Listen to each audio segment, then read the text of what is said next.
malam itu Bapak sembahyang dan minta izin kepada Sang Pengawi untuk mencoba memaknai kisah Mahabharata yang beliau tuturkan di masa lalu gitu. Dalam ajaran Kandapat itu ada yang disebut dengan Sang Suratma.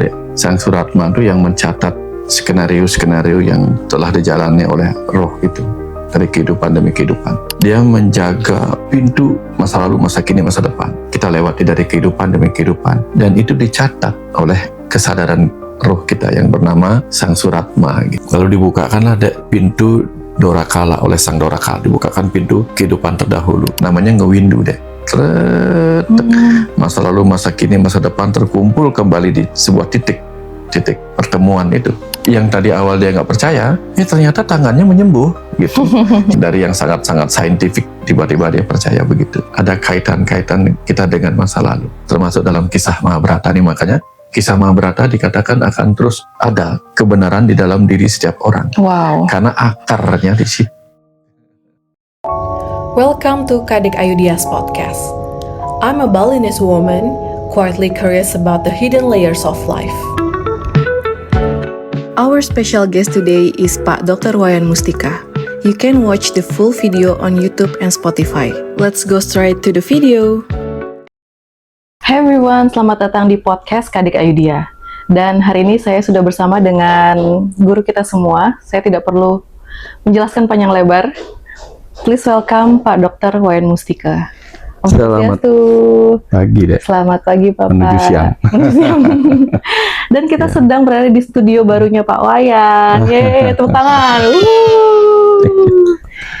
Baru nih ya Pak ya, studionya. Hampir kurang dari 6 bulan sih deh. Kurang dari 6 bulan. Keren banget teman-teman. Di sini ada buku-buku Bapak juga di Rumah Semesta. Terus juga ada patung Ganesha. Pokoknya semuanya lengkap sebenarnya. Ada audio, semua lengkap lah ya Pak ya. Tempat bikin Zoom sih deh. Iya, tempat bikin Zoom. Kalau lagi ngisi acara sama Kang Abu, nge-Zoom di sini gitu. Oh, di sini sekarang ya Pak ya. Lebih aman. Dan aman juga dari ini ya Pak ya. Cahaya luar ya Pak ya, matahari. Terutama sih bikin buat nulis buku di sini. Ya kalau lagi dialirin sesuatu, enak tenang di sini kan. Gitu. Tempat kerja. Ya. Pokoknya keren banget lah teman-teman. Kamar suci. Kamar suci bikin buku.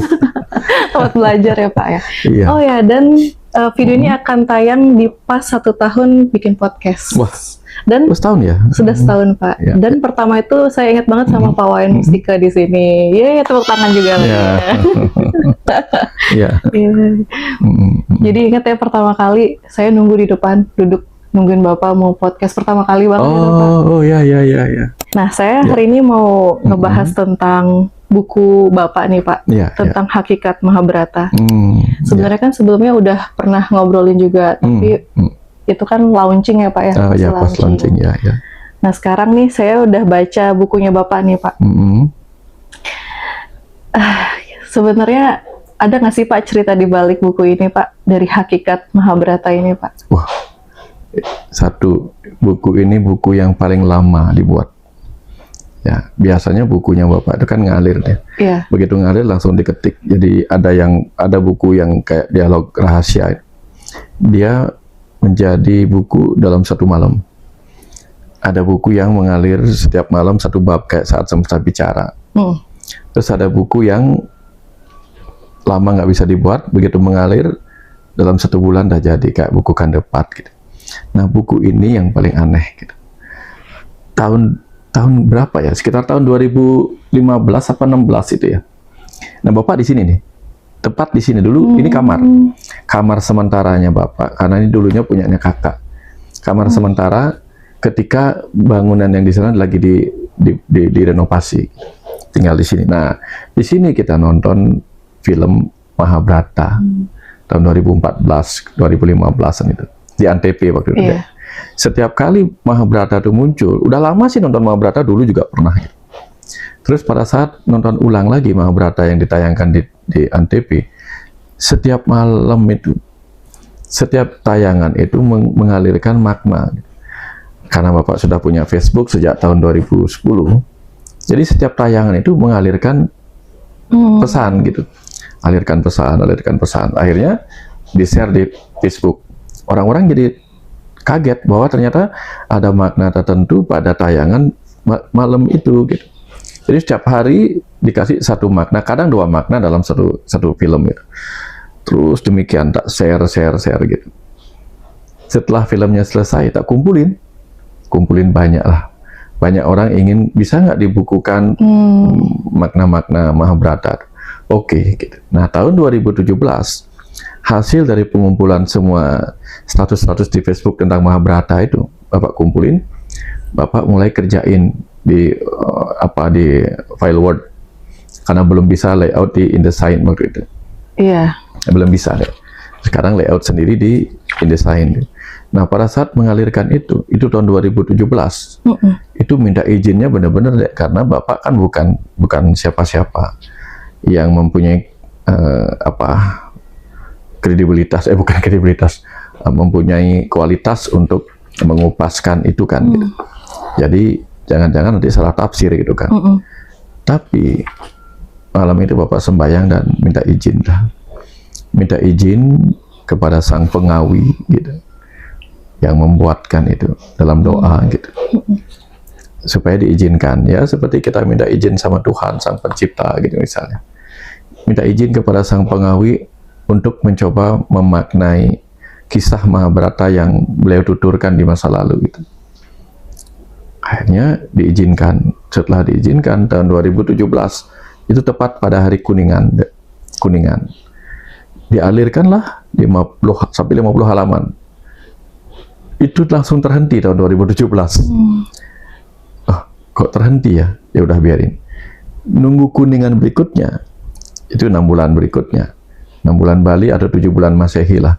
Ngalir lagi 50, terhenti di 100 halaman. Sekitar 100-an halaman.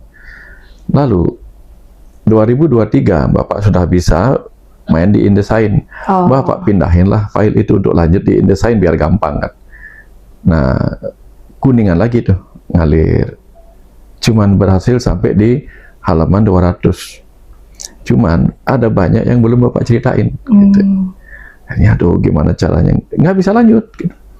Tahun 2025 mulai muncul resolusi kan, pokoknya jangan sampai 2025 terlewatkan bukunya nggak selesai gitu. Nah habis acara ngaji rosu, Bapak sembahyang lagi tanggal 20 ngaji rosunya, 21 Desember Bapak sembahyang mohon izin untuk melanjutkan itu. Cuman sembahyang nggak ada semangat sih dek. Aduh mau nulis apa ya gitu, walaupun sudah minta izin. Nah tapi begitu mulai baca ulang gitu, gitu, tiba-tiba muncul, asik nih, wah, nah malam itu dapatnya langsung 2 bab, wah tiba-tiba semangat yang nggak dibangkitkan. Biasanya kan, ayo semangat memotivasi diri. Ini enggak, aduh bisa nggak ya gitu. Tiba-tiba mengalir 2 bab, besoknya dikasih 4 bab, besoknya lagi 6 bab, wah asik nih, terus akhirnya tanggal 27 Desember clear semua, tinggal ngedit sedikit. Akhir Desember fix selesai 2025. Itu cerita bukunya deh gitu. Karena Bapak nggak bisa nulis buku ketika itu nggak ngalir deh. Mau dipantenin kayak apapun gitu nggak bisa ngalir. Berarti semuanya bukan dari Bapak pure ya Pak? Nggak bisa, nggak bisa. Ada aliran dari sana ya Pak? Itu mirip kayak kita mau seorang pelukis itu kalau nggak ada mood kan nggak bisa ngelukis. Bahkan seorang arsitek yang main hitung-hitungan ketika menggambar itu juga pakai mood kan, kadang dia tengah malam baru gambar gitu. Nah Bapak itu kayak gitu deh menulis buku ini, kalau nggak lagi dialirin gitu mau dibengongin terus itu nggak dapat apa-apa deh. Iya benar. Kata-kata itu seperti hambar ngalirnya gitu. Hambar karena dia dialirkan bukan dari jiwa, dialirkannya dari pikiran yang ingin menyelesaikan gitu misalnya. Beda kan kalau kita bikin skripsi atau apa kan, karena dikejar tayang nih sama dosen, kan pikiran yang mengambil data-datanya. Kalau ini kan kita nggak ambil data deh. Hari ini mau cerita apa ya? Oh kisah Drona dan Arjuna gitu misalnya. Tiba-tiba dia ngalir, sehingga begitu dia selesai di 360 halaman, banyak lagi yang dikasih, tapi nggak tertulis jadinya. Banyak yang gitu deh. Ya. Pantesan ya Pak, setiap tulisan yang Pak tulis tuh kayaknya masuk ke dalam hati sih Pak. Ya, Jadi ya. kayak bukan hanya tulisan-tulisan kosong, tapi kayak semuanya tuh kayak ada memorinya atau ada maknanya gitu. Ya, bukan kayak AI ya. Iya. Ketahuan bukan AI yang nulis Ketahuan teman-teman. bukan AI. Ada Atman Intelligent yang nulis. Atman Wah, Intelligent. keren-keren. Teman-teman harus baca sih. Karena tadi saya sempat singgung di awal ya Pak ya. Saya Iya. pertama kali baca mungkin nanti di balik kamera. Itu sampai terharu sih. Terharu sih bacanya. Jangankan Dek. Masih ingat nggak Dek? Oh, ada datang ya waktu di acara di Rumah Cinta Sahajanya Bang Dami. Oh, belum datang sih. Nah, waktu itu kita lagi bukan launching, mau bedah buku ini. Akhirnya bukunya dikirim tuh. Itu hari pertama, detik pertama Bapak memegang buku ini gitu. Akhirnya langsung bikin video untuk di-share-kan. Begitu memegang itu seperti gitu. Seperti akhirnya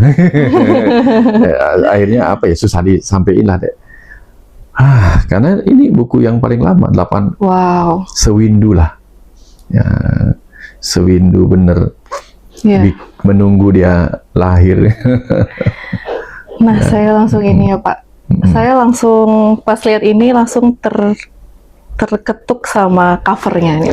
Ya. Covernya ya, kelihatan ya. Yang ada kakek sama ada cucunya. Kakek sama cucunya. Ini gimana sih Pak Ya, ceritanya? bapak yang ngasih tahu tim covernya. Begitu pertama dia kirimkan pertempuran Baratayuda itu, Bapak kasih tahu, coba tambahin dong di depannya itu.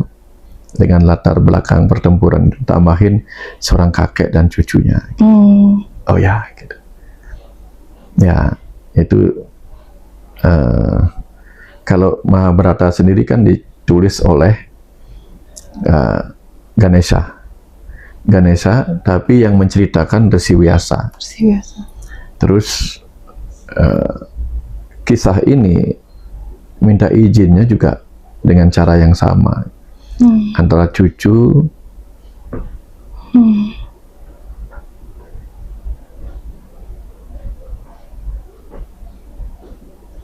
dengan kakeknya.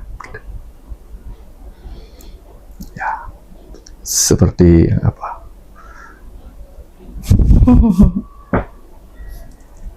Ya. Saya jadi paham sih Pak. Ya. Soalnya saya cerita pengalaman testimoni sendiri ya Pak. Kemarin kan saya akhirnya baca buku ini. Terus saya bacalah bagian cucu dan kakeknya. Tiba-tiba saya nggak tahu ya Pak, saya ada memori atau kayak past life, saya nggak ngerti mungkin. Ya. Saya sampai nangis terseduh-seduh. Sampai suami saya tuh bingung, kamu kenapa gitu. Saya nggak bisa jelasin kenapanya, mungkin ya nggak tahu sih Pak. Ya. Jadi saya pertama kali ketemu Bapak langsung tanya, Bapak ada ini, apakah ada pengalaman tersendiri dari si kakek dan cucunya gitu. Banyak deh. Banyak percakapan yang tidak tertulis di situ.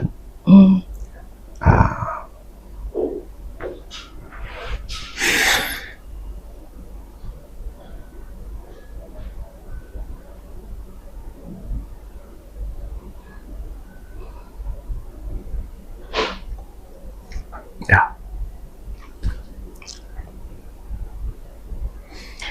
Saya mau cerita sedikit, tapi mungkin akan di-cut atau gimana ya, nggak tahu sih. Nggak apa-apa, biarin mengalir aja. Itu ya Pak. Ya. Saya sebenarnya kan setelah ketemu Bapak waktu itu ya, saya tuh mengalami banyak hal yang aneh lah ya Pak ya. Mempertanyakan siapa sebenarnya gitu ya saya itu.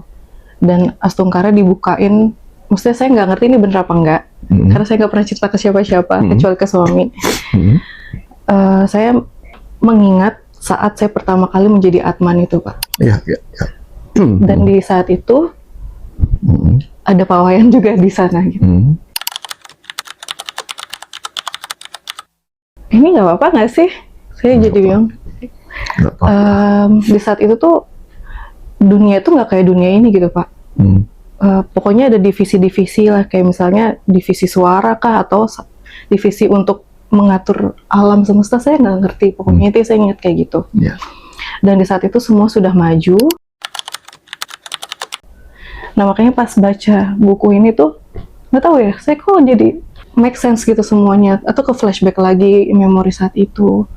Dan semuanya tuh kenapa ketemu bapak, kenapa ketemu orang tua dan segala macam tuh ya jadi tahu aja gitu Pak. Dalam ajaran Kandepat itu ada yang disebut dengan Sang Suratma, Dek. Salah satu saudara empat kita di tataran kesadaran Atman atau roh disebutnya Kandepat Atman, Sang Suratma. Sang Suratma itu yang mencatat skenario-skenario yang telah dijalani oleh roh itu dari kehidupan demi kehidupan. Yang kedua namanya Sang Jogormani. Jogormani penjaga benih. Penjaga benih, manik itu benih. Oh, benih itu yang Ya. Kemudian ada Dorakala, sang pembuka, sang penjaga pintu waktu, tetapi yang pintu waktu yang masa lalu. Lalu ada Sang Mahakala. Sang Mahakala itu saudara empat yang lain. Yang keempat namanya Sang Mahakala, dia menjaga pintu masa lalu, masa kini, masa depan. Dapat ketemu? Ya. Jadi ketika ketemu catatan pribadi diri kita di dalam kisah Mahabharata, ini kan catatan pribadi kita semua. Kisah makanya hakikat Bharatayuda dalam diri. Ketika kita melewati perjalanan kehidupan ini kan banyak sekali pertempuran yang sudah kita lewati dari kehidupan demi kehidupan, dan itu dicatat oleh kesadaran roh kita yang bernama Sang Suratma gitu. Ya, simbolik sih itu deh. Nah, jadi semua catatan itu dikumpulkan seperti kita mengumpulkan sebuah benih DNA. Seperti DNA di sel tubuh kita yang disimpan dalam sel benih sperma dan sel telur, itu kan sebenarnya pengalaman si kecerdasan itu dari kehidupan ketika bersel tunggal di masa lalu. Itu tercatat terus-menerus, terbawa. Ialah sang penjaga catatan-catatan pengalaman hidup DNA di masa lalu dan terkumpul menjadi sang penjaga benih yang disebut Sang Jogormani. Nah, cerita yang sama yang dialami tadi. Lalu dibukakanlah pintu Dorakala oleh Sang Dorakala, dibukakan pintu kehidupan terdahulu. Nanti akan dibukakan oleh Sang Mahakala kehidupan masa depan, kehidupan ini. Tiba-tiba dia akan menemukan kilasan-kilasan. Kapan seluruh waktu itu terhubung kembali? Namanya ngewindu deh. Masa lalu, masa kini, masa depan terkumpul kembali di sebuah titik pertemuan itu. Dia menjadi seperti ini deh. Gitu. Terbacanya seperti lingkaran. Iya, itu. betul Pak. Oh, gitu. Oh, ada sesuatu yang aku dulu tiada, lalu ada, nanti kembali tiada. Oh, aku ini, dan seterusnya lah, begitu. Nanti dia akan kembali di situ. Oh, ini hanya semua perjalanan melingkari waktu yang tak pernah terhenti, gitu. Oh, dari situ kemudian kita tidak akan lagi terjebak kepada yang manapun, karena tidak pernah ada air yang sama di setiap sungai. Airnya terus mengalir, balik lagi jadi hujan, jadi danau, jadi aliran sungai lagi, balik lagi ke samudra dan seterusnya. Dari situ yang ada tuh cuman dan senyum-senyum deh gitu. Itu ketika sudah ketemu Mahakalanya. Ya. Wow, akhirnya terjawab sih Pak. Mungkin nanti lebih detailnya di belakang kamera aja ya, di belakang kamera aja ya. Soalnya terharu. Ya. Soalnya nggak ada yang mampu untuk menjelaskan apa yang saya rasain juga sih Pak. Saya juga mengira ini ya mungkin halu atau terbawa perasaan aja gitu. Tapi memori-memori itu terus ada gitu Pak, walaupun saya tidak minta gitu terkadang, atau sesuatu trigger kali ya Pak ya. Kalau sempat punya Netflix, tonton film yang judulnya, film serial judulnya Another Self. Oh, udah nonton? Belum. Nanti akan ditunjukkan bagaimana seorang dokter ahli bedah. Dia nggak percaya urusan reinkarnasi, karma dan sebagainya. Tapi suatu ketika dia mengalami kondisi di mana tangannya gemetaran, sehingga membuat dia gagal terpilih sebagai kandidat dokter yang kerja di Brasil gitu. Karena dia gemetaran. Dicari Dia nggak percaya kenapa dia gemetaran, karena dia nggak percaya tentang reinkarnasi. Tapi kemudian dia mengalami sebuah kondisi terpaksa harus ngikut sebuah terapi bersama gitu. Dan akhirnya dia menemukan sebuah pesan bahwa seperti pohon zaitun itu. Pohon zaitun itu ada mengalami kerusakan pada batangnya. Yang punya pohon zaitun nyarilah si Zaman namanya. Zaman itu terapisnya. Zaman itu kemudian menggali akar pohon zaitun itu.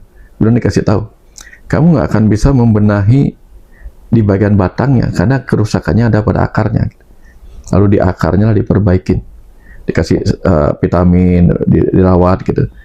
Nanti di atasnya akan membaik. Gitu. Sama dengan keadaanmu yang sekarang. Keadaanmu sekarang adalah bagian dari percabangan-percabangan keturunan kakek nenekmu yang dulu gitu.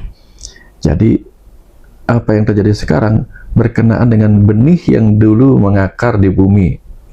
Benih awal yang mengakar kemudian pernah menjadi kakekmu, nenekmu, dan sekarang menjadi kamu gitu. Sehingga kamu nggak bisa beresin sekarang. Sama dengan kamu punya masalah tahun lalu, ternyata masalah tahun lalu itu terbawa sampai sekarang. Kamu nggak bisa beresin sekarang aja. Beresin apa dendam yang mungkin terjadi tahun lalu, kayak gitu. Nah, kehidupan itu bukan hanya terhenti sekarang. Kehidupan kita terbawa dari kehidupan demi kehidupan terdahulu. Faktanya dari DNA gitu. Jadi perbaikin dulu akarmu di situ gitu. Mungkin kamu di masa lalu pernah ada konflik tentang hubunganmu dengan ibumu dan sebagainya gitu. Nah, yang tadi awal dia nggak percaya, mengabaikan itu, ternyata tangannya menyembuh gitu. hilang, kaget dia kok bisa hilang gitu. Nah, dari yang sangat-sangat saintifik tiba-tiba dia percaya begitu. Nah, artinya di sana diajarkan ada kaitan-kaitan kita dengan masa lalu, termasuk dalam kisah Mahabharata nih. Makanya kisah Mahabharata dikatakan akan terus ada sebagai kebenaran. Kebenaran di mana? Kebenaran di dalam diri setiap orang. Wow. Karena akarnya di situ. Keren Pak. Ya. Baru dari cover aja udah panjang, maaf ya teman-teman ya. Nah Pak, saya kan balik ke buku ya Pak ya. Nah sebenarnya Mahabharata itu apa sih artinya Pak? Kisah Maha itu besar. Maha itu besar.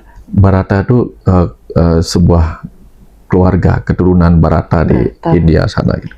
Sehingga Mahabharata artinya kisah besar keturunan Bharata yang diceritakan ulang oleh Resi Vyasa sambil memasukkan pesan-pesan moralitas spiritual, ajaran-ajaran Weda dimasukkan ke sana gitu. Ya, sama dengan Bapak bikin buku Kandepat kan. Iya Pak. Ketika Bapak bikin buku Kandepat, Lisah itu bukan siapa-siapa. Lisah itu adalah diri setiap orang yang akan suatu ketika mengalami kegelisahan gitu. Oh, Lisa itu gelisah. Lisah, tapi memang ada nama, Lisah itu diri kita gitu. Bukan kebetulan kita ini adalah Lisah yang memang sering gelisah dengan kehidupan kita gitu. Dan itu terjadi karena kita tidak harmonis dengan diri kita yang lain yang ada pada alam semesta, ada pada body, ada pada mind dan soul kita gitu deh. Wow. Nah, ya Pak. Kayak gitu sih. Nah Pak, kenapa ya Pak dari sekian banyak kejadian di bumi ini, kenapa kisah Mahabharata itu sepenting itu Pak? Sampai diturunkan menjadi kitab suci gitu. Kenapa ya Pak? Gini deh, ada kitab suci di Hindu yang disebut sebagai Sruti. Sruti itu artinya pewahyuan. Begitu wahyu turun, dia sangat singkat. Artinya sekali wahyu turun singkat.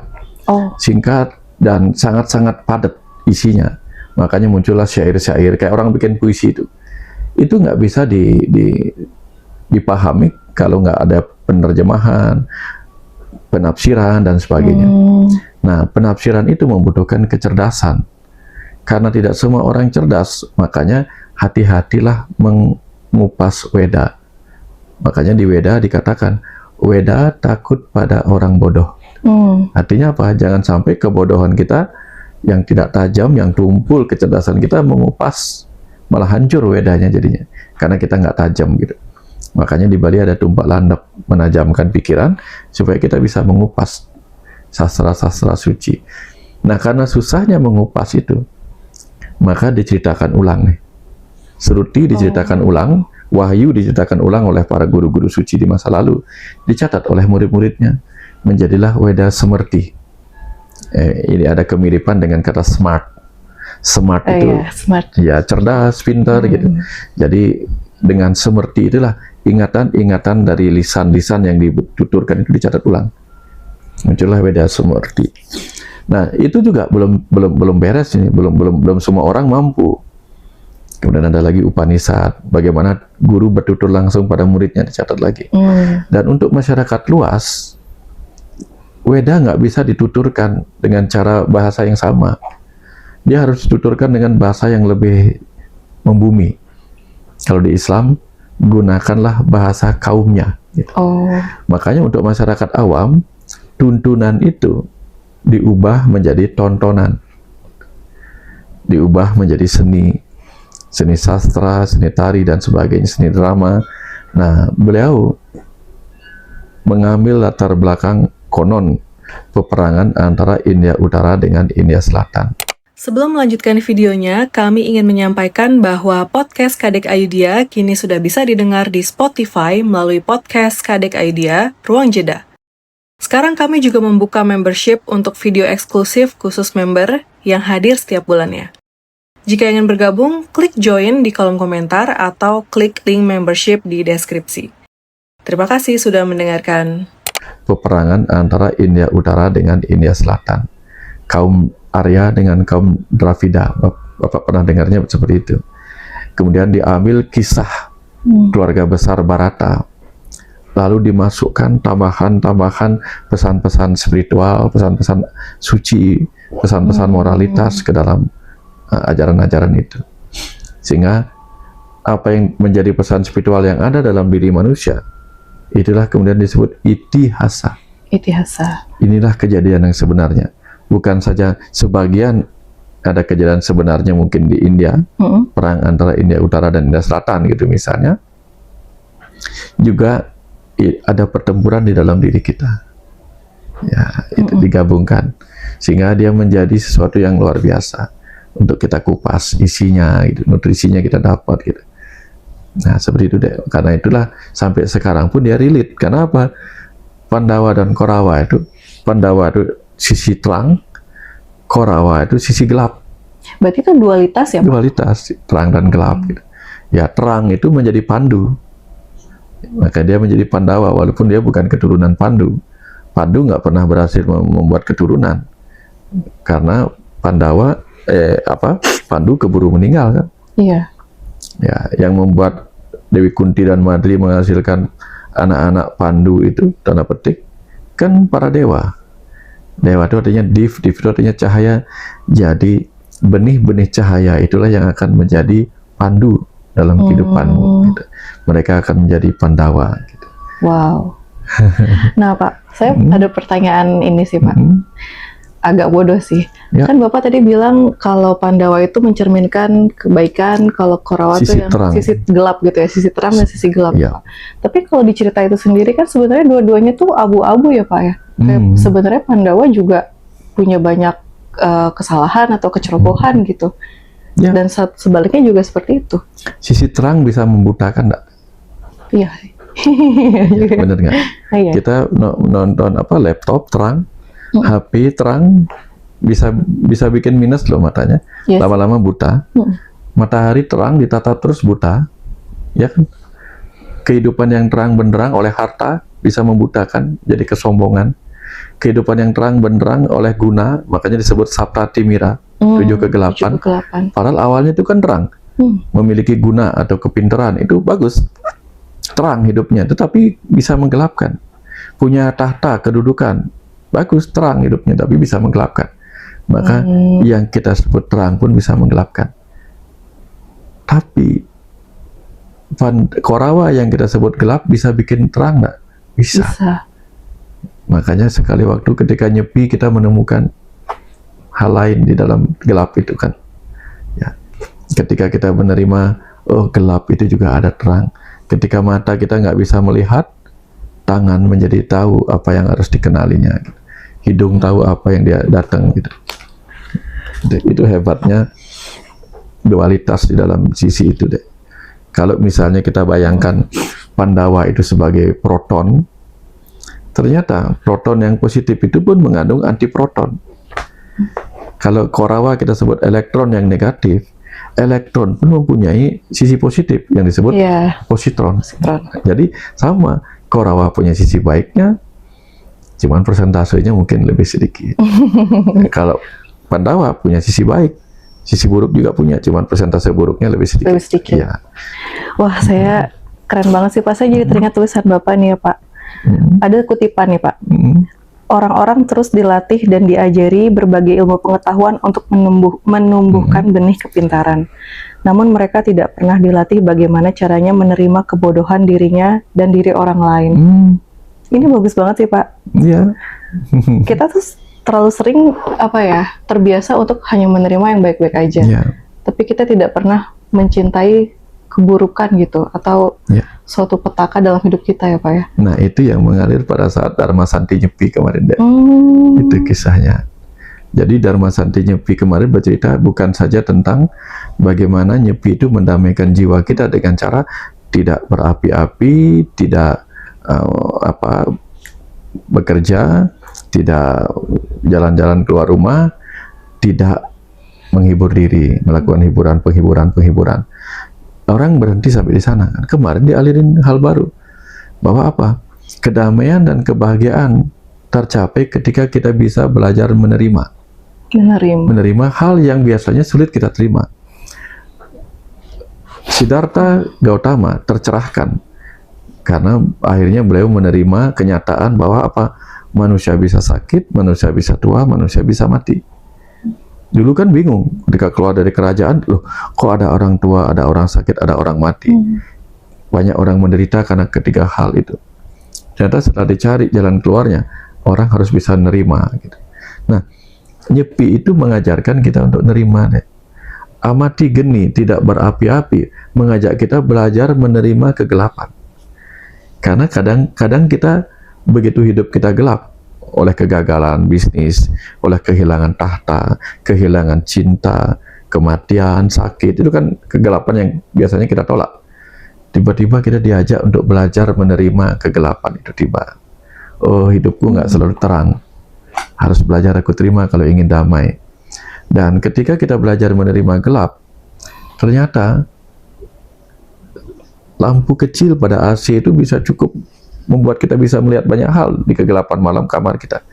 Akhirnya, oh ternyata begitu kita menjalani kehidupan yang gelap gulita, ternyata bisa makan sepiring saja, sesuap nasi udah cukup. Lebih mengerikan orang yang ada di gurun pasir nggak ketemu air. Kita dengan mudah meneguk air, ini juga cahaya yang sederhana gitu. Jadi dalam kegelapan itu kita bisa melihat hal-hal kecil yang sebenarnya kita lupa syukuri gitu. Jadi kalau amati geni, amati karya, amati tidak melakukan pekerjaan, membuat kita bisa menerima bahwa suatu ketika kita mungkin nggak akan bisa bekerja, nggak akan menghasilkan apa-apa, mungkin hanya menikmati hasil kerja kita, atau mungkin sadar bahwa semua hasil kerja itu nggak bisa kita bawa pulang dalam kematian. Oh, jadi tidak bekerja ini membuat kita sekali waktu seperti menyepi dalam diam gitu. Tidak workaholic lagi kan. Yang ketiga, amati lelungan, tidak lagi bepergian keluar, karena kemungkinan dulu kita sering bepergian keluar karena apa? Nggak betah di rumah. Bukan saja rumah yang kita bangun, tapi rumah di dalam diri pun nggak kita betah. Kenapa? Oh, saya nggak betah di rumah. Konflik terus sama mertua, dengan menantu, dengan ipar gitu misalnya kan, atau konflik dengan suami, konflik dengan istri, konflik dengan anak, konflik dengan orang tua, nggak pingin di rumah. Berarti dia keluar itu bukan karena ingin ngapain, ingin menghindar dari rumah. Dengan tidak boleh bepergian, kita disuruh belajar menerima rumahmu apa adanya, termasuk rumah hati kita ini, yang kadang ada kesedihannya, kemarahan, kekecewaan, kecemasan. Kadang kita berlari keluar menghindarkan hal itu. Artinya kita nggak mau menerima rumah jiwa ini apa adanya, yang kadang sedih, yang kadang marah, kadang kecewa, suka, duka, lara gitu. Nah lalu yang terakhir, amati lelangwan, tidak menghibur diri. Kenapa orang suka menghibur diri? Karena dia nggak kuat sedih, nggak kuat kecewa, nggak kuat menderita, cari penghiburan. Kabur ya Pak? Kabur. Ya, kabur aja dulu. Kabur aja dulu dari penderitaan batin kan. Iya. Cari hiburan-hiburan. Tapi hiburan-hiburan itu kan akhirnya lama-lama ada orang mencari hiburan lewat minum. Lama-lama seteguk alkohol nggak menyenangkan. Tambah lagi kecanduan. Tapi yang dia hibur dirinya itu nggak hilang-hilang penyakitnya. Sehingga tidak melakukan penghiburan diri, amati lelanguan. Ajakan untuk belajar menerima kondisi penderitaan kita. Amati penderitaan kita, belajar menerimanya, akhirnya kita nggak usah hibur diri dulu. Nah, penghiburan itu kan seperti kita minum obat. Demam sedikit, minum obat. Batuk sedikit, minum obat. Belajar menerima, oh ini reaksi tubuhku. Itu ajakan lain dari Nyepi deh. Wow, keren-keren Pak. Biasanya kita hanya berdiam atau kayak menahan diri gitu. Kalau yang Pak Wayan tadi menerima ya Pak ya? Menerima semuanya ya Pak ya? Karena penerimaan itu adalah fase di mana kita akan mudah mencapai kebahagiaan, penyembuhan gitu. Kalau Dek masih ingat ya ajaran dari dunia kedokteran, ketika kita kehilangan sesuatu, ketika kita terdiagnosis sebuah penyakit, pertama kita akan denial, lalu anger, lalu bargaining, lalu depresi. Setelah lewat fase depresinya, masuk ke fase acceptance, penerimaan. Nah, Nyepi itu mengajak kita belajar lebih mudah menerima. Gitu. Keren Pak. Ya. Kurma. Ya, bersyukur dan nerima. Kalau nggak punya kurma, karena datangnya dari Arab, cukup kita pakai talas saja. Talas. Tabah dan ikhlas. Nah, Pak, penasaran deh, kenapa di saat kita akhirnya menerima kondisi-kondisi tersebut, biasanya masalahnya hilang gitu aja ya Pak ya? Karena ketika kita menerima, satu, kita nggak melarikan diri.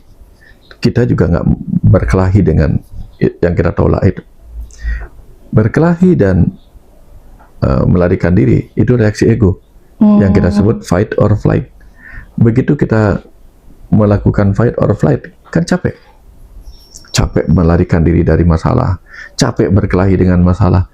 Begitu kita nerima, tenang kan? Iya. Nah, kalau orang sudah capek berjuang melawan arus, tiba-tiba dia udah diam aja, ngambang, kan selamat ya. Iya juga. Malah ya, ketika dia mencoba melawan, akhirnya yang terjadi apa? Energinya habis untuk melawan yang tidak mampu dia lawan. Gitu. Ya, kayak kita kebanyakan kita mencoba untuk mengubah dunia. Dunia mau kita ubah, sementara dunia kecil diri kita aja susah kita ubah kan? Iya. Ya, akhirnya yang capek siapa? Capek kita mencoba mengubah dunia.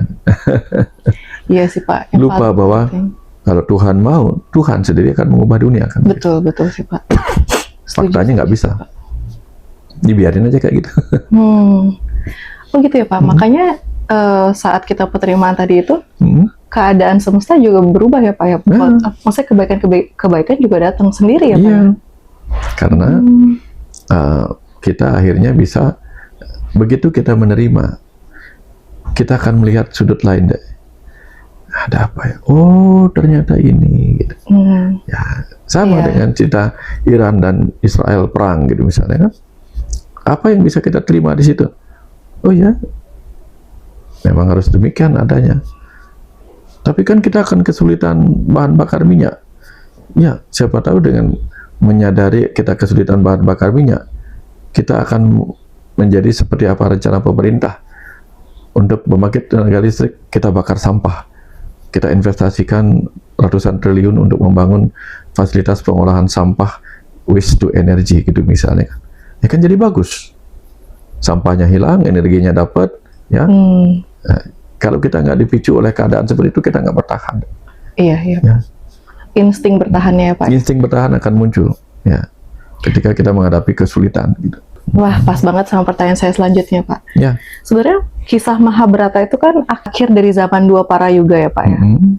Sebenarnya ada nggak sih Pak korelasinya Bapak menulis ulang buku ini dengan kondisi dunia sekarang? Ada yang menyebut kita sedang memasuki zaman Kali Yuga.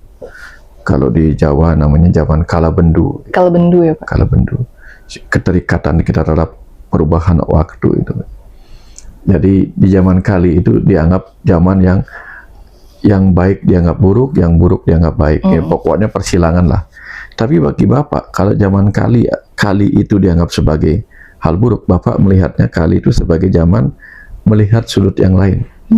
Kali itu juga percepatan artinya, Dek. Iya. Karena setelah zaman kali kan masuk zaman keemasan lagi kan. Nah, jadi kalau 3 ditambah 3 hasilnya 6. 3 kali 3 hasilnya 9.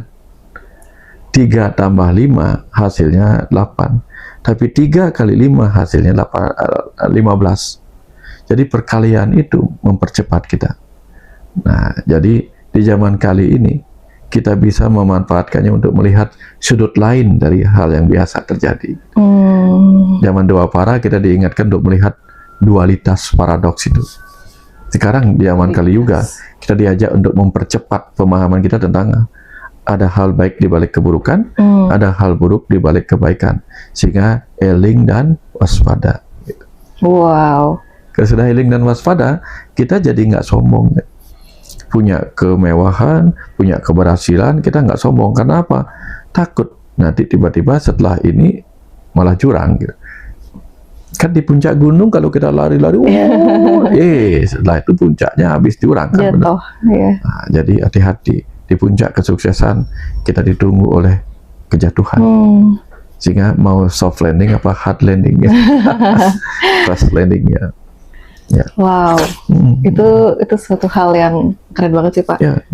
Gimana kita tetap rendah diri, rendah hati gitu ya Pak ya. Jangan rendah diri. Rendah diri, jangan salah ngomong. Rendah hati. Tetap rendah hati, tetap humble ya Pak ya. Pak Wayan humble banget sih teman-teman. Saya masuk lagi ke buku Hakikat Mahabharata ya Pak ya. Saya pengen nanya langsung deh ke Bapak gitu ya. Kenapa akhirnya percakapan antara Arjuna sama Krishna terjadi di tengah medan perang Kurukshetra, Pak? Padahal mereka kan sudah lama saling kenal. Karena di sana ada pesan bahwa apa? Hati nurani hanya bisa bercakap-cakap dengan pikiran ketika respon ego berhenti. Yang terjadi dalam diri kita kan kebanyakan pergolakan Pandawa dan Korawa, gelap dan terang dalam diri kita. Baik dan buruk bergolak gitu. Sehingga orang membutuhkan momen tenang, hening, merenung, baru akan terjadi percakapan hening antara pikiran atau Arjuna dengan hati nurani atau Krishna. Tapi kalau enggak, ya kita akan riuh oleh gejolak-gejolak pikiran. Itu kayak gitu deh. Ya. Makanya Krishna itu baru diceritakan bicara tentang kesemestaan kepada Arjuna di tengah medan Kurukshetra karena baru pada saat itu dia siap untuk menerima pengetahuan. Orang-orang spiritual sering mendengar kata-kata ini deh. Kapan murid siap, saat itu guru datang. Jadi kapan pikiran benar-benar bertanya tentang kesemestaan baru akan dikasih tahu. Jadi bahasanya orang-orang sastra suci di masa lalu apa? Hayuwe warahakena. Artinya apa? Janganlah engkau sembarang memberitahukan tentang kitab suci ini. Beritahukan hanya kepada yang siap. Maka menariknya itu begini deh. Bhagavad Gita hanya didengar oleh Arjuna. Tapi kenapa itu bisa bocor sampai sekarang? Semua orang bisa baca Bhagavad Gita. Iya. Padahal maksudnya bukan begitu. Kalau memang Bhagavad Gita hanya didengar oleh Arjuna bukan yang lain-lain, tentu nggak akan sampai ke kita, benar nggak? Hanya Arjuna. Tapi memang ada pesan di situ. Walaupun hanya Arjuna yang mendengar percakapannya Sri Krishna, tapi di istana yang juga bisa diberkahi mata dan telinga bijak adalah Sanjaya. Sanjaya lahir dari Widura, anaknya Widura. Widura simbol dari kebijaksanaan. Jadi kebijaksanaan akan menghasilkan kemampuan untuk melihat dan mendengar pesan-pesan suci itu. Tapi di sebelahnya Sanjaya ada Dhritarashtra, ayahnya Korawa. Kenapa tidak semua dia dapat ilmunya? Karena dia masih ada gelap keberpihakan. Maka ketika masih ada pembenaran, muatan kepentingan, nggak akan bisa menangkap seluruh kejernihan dari Bhagavad Gita. Itu pesannya. Nah, sekarang kita banyak ketemu orang-orang yang melihat Bhagavad Gita dengan sudut pembenarannya sendiri. Dia nggak akan ketemu universalitasnya. Begitu ajaran Bhagavad Gita tidak ketemu universalitasnya, yang ketemu apa? Kontroversialitasnya. Kontroversi. Begitu ketemu kontroversi, yang terjadi perdebatan. Padahal Bhagavad Gita itu ajaran universal, yang kalau salah dibaca hanya demi sebuah pembenaran, kebenarannya seketika hilang, menjadi kepentingan, hilang dia langsung, gitu deh. Nah, itu pesan siapapun yang membaca Bhagavad Gita ini kelak, itu pesan ceritanya. Jadilah seperti Sanjaya, yang mata dan telinganya sudah dibukakan oleh orang-orang suci yang bijaksana. Gitu. Kebayang ya? Bijaksana adalah simbol dari Widura, orang suci simbol dari Resi Vyasa. Jadi ketika dibukakan mata dan telinga sucinya, apapun yang masuk adalah kesucian, bukan sesuatu yang mengotori Bhagavad Gita itu sendiri. Gitu. Di dalam itu deh. Wow.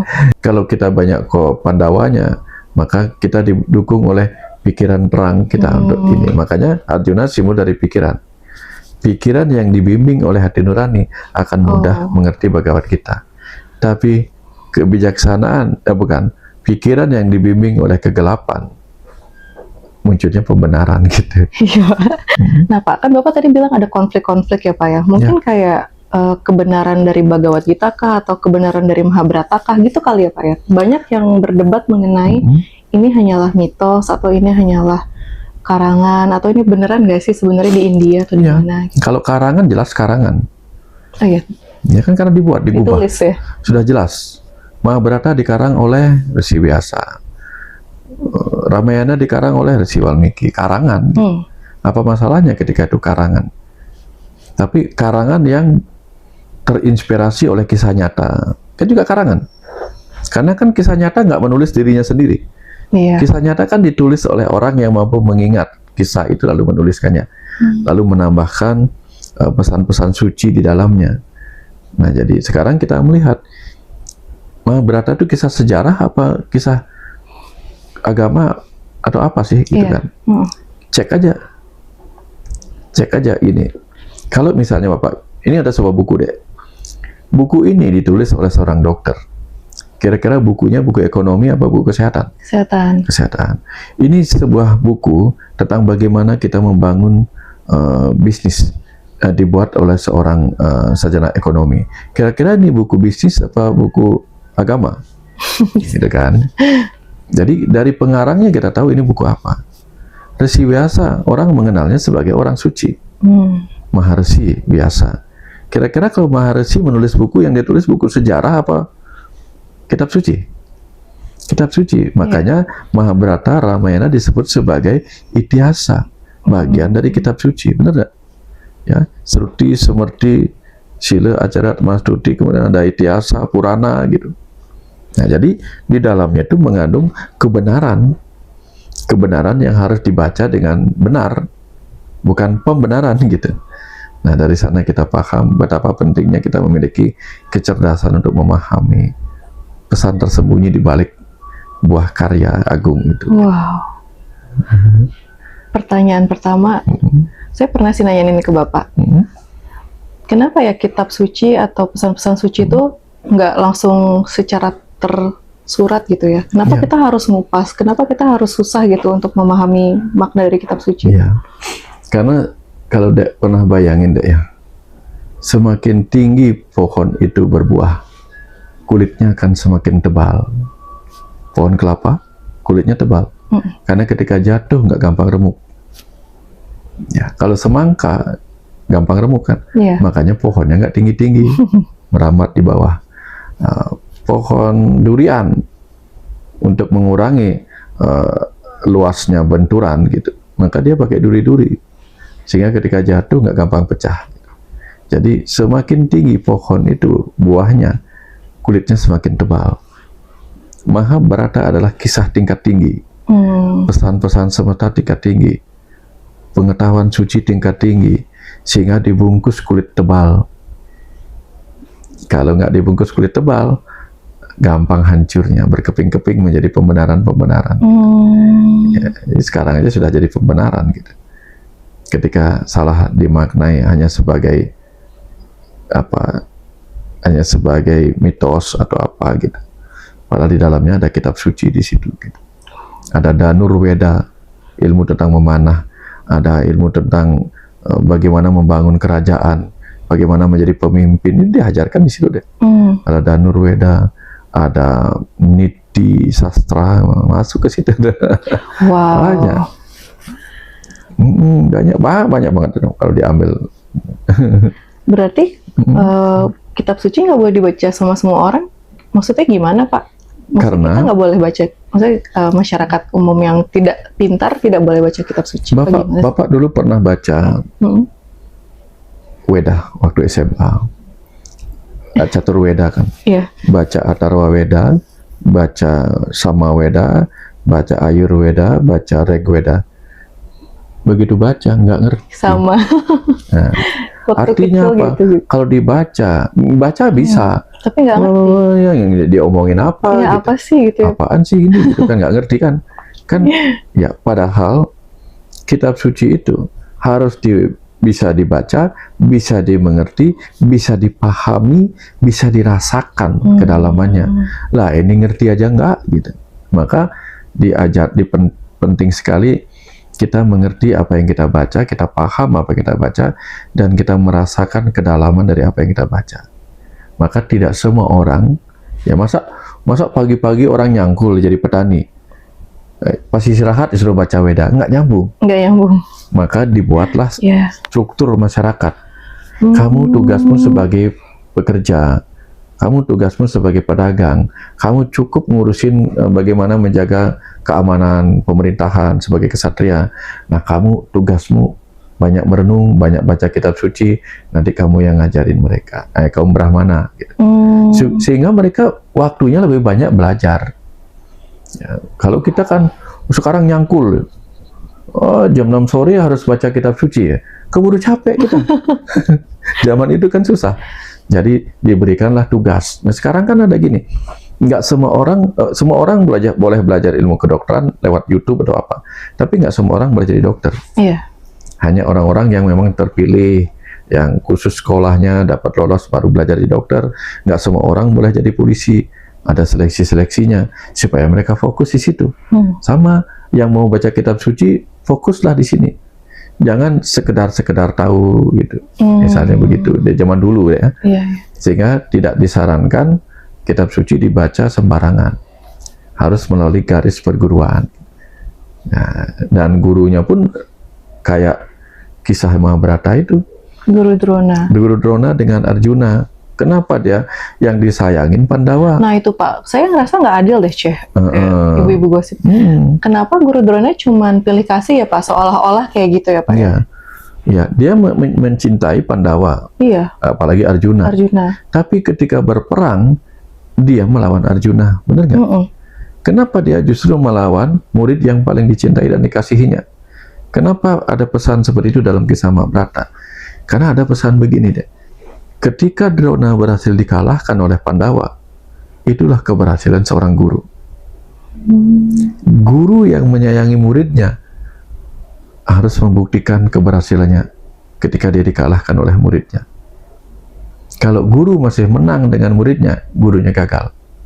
Kenapa? Karena gurunya punya ilmu 10, muridnya dikasih ilmu 9. Nanti muridnya jadi guru, dari 9 dikasihnya 8. Lama-lama habis kan? Habis ilmu pengetahuan itu. Tapi kalau gurunya punya ilmu 10, murid bisa mengalahkan dia karena muridnya punya ilmu 11, berarti dia berhasil. Kenapa? Karena muridnya lebih hebat dari gurunya. Nanti murid berikutnya akan menjadi guru dengan ilmu 11, dikalahkan oleh murid berikutnya dengan ilmu 12, berarti ilmu itu berkembang. Itulah artinya deh. Oh, itu maknanya ya Pak ya? Dalam film-film silat yang dulu-dulu kan, begitu muridnya bisa menang lawan gurunya, baru dilepas. Sama dengan orang tua. Orang tua hebat itu adalah orang tua petani anaknya dokter, apa orang tuanya kaya anaknya miskin? Yang pertama ya. Yang pertama, ketika orang tuanya lebih miskin, tapi dia berhasil menyekolahkan anaknya sampai sukses, kehebatannya di situ. Dia juga guru kan?